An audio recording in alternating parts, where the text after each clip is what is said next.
The other side of the coin.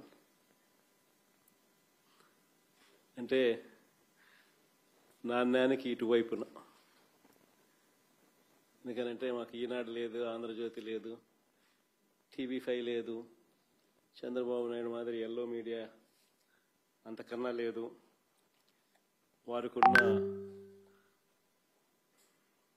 ఈ విష మీడియాలు మాకు లేవు కాబట్టి ప్రజలకు ఇటువైపున స్టోరీ కూడా కరెంట్ ఈవెంట్స్ మీద తెలియాల్సిన అవసరం ఎంతైనా ఉంది. కాబట్టి ఇవాళ 3 సబ్జెక్ట్స్ కవర్ చేస్తాం.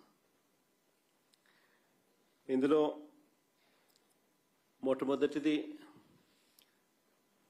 ఎరువులు దొరక్క రైతులు ఎదుర్కొంటా ఉన్న సమస్యలు. నిన్ననే రాష్ట్ర వ్యాప్తంగా వైఎస్ఆర్సీపీ రైతుల తరపున, రైతులకు మద్దతుగా, రైతులతో కలిసి ధర్నా కార్యక్రమాలలో పాల్పంచుకోవడం జరిగింది.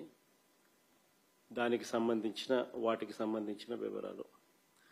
అలాగే రెండోది మెడికల్ కాలేజీల ప్రైవేటీకరణకు సంబంధించి చంద్రబాబు నాయుడు వేస్తా ఉన్న అడుగులు, ఏదైతే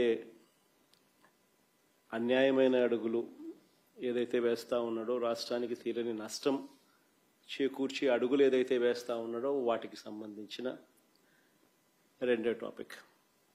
ఇంకా మూడో టాపిక్ అంటే ఇంకా ఇవాళ అనంతపురంకు ఆయన పోతా ఉన్నాడు కదా. సూపర్ 6, సూపర్ 7 ఆల్రెడీ చేసేసాము, ఆల్రెడీ సూపర్ హిట్ అని అంటూ ఏ రకంగా ప్రజలను తన అబద్ధాలతో, మోసాలతో ఏ రకంగా తాను ప్రజలకు అన్యాయం చేస్తూ ఉన్నాడు అనే దాని మీద మూడో అంశం. సో బై అండ్ లార్జ్ ఈ 3 అంశాల మీద ఈరోజు మీ అందరి ద్వారా ప్రజలకు ఇటువైపున నాణ్యానికి ఇటువైపున ఉన్న స్టోరీని, ఇటువైపున ఉన్న అంశాలను కూడా తెలియజేసే కార్యక్రమం చేస్తా ఉన్నాం. అసలు రాష్ట్రంలో ఇటీవల కొన్ని పరిణామాలు చూస్తూ ఉంటే రాష్ట్రంలో అసలు ప్రభుత్వం ఉందా అన్న సందేహాలు ఎవరికైనా కూడా కలుగుతాయి. కామన్ మ్యాన్ పరంగా ఆలోచన చేస్తే, సామాన్యుడి పరంగా ఆలోచన చేస్తే.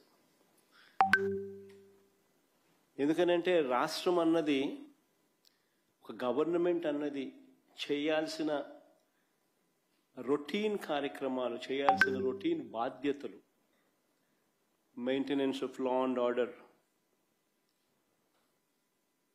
ఇవాళ లేదు. ప్రజాస్వామ్యయుతంగా గొంతు విప్పే పరిస్థితి ఈరోజు లేదు. రెడ్ బుక్ రాజ్యాంగం అని అంటా ఉన్నారు. ప్రజాస్వామ్యయుతంగా గొంతు విప్పితే ఆ గొంతును నలిపేస్తా ఉన్నారు. ప్రజలకు అభివృద్ధి లేదు, ప్రజలకు సంక్షేమం లేదు, రెండూ లేవు. ఎకానమీ పరిస్థితి చూస్తే తిరోగమనం.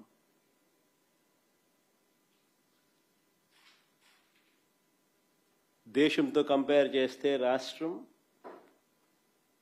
రాష్ట్ర ఎకానమీ తిరోగమనంలో ఉంది.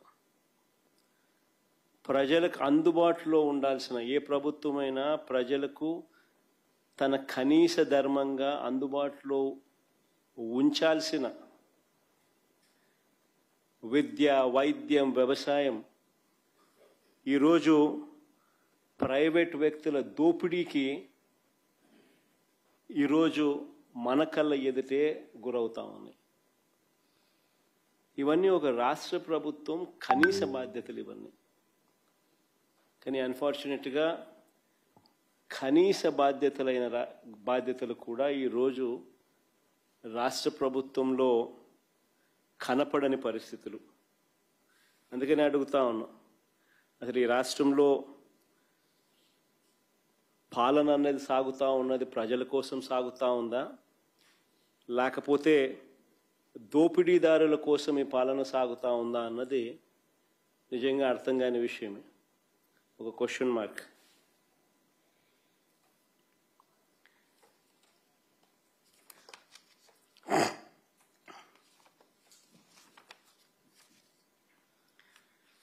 మొదటి టాపిక్ లేఖిక వెళ్తే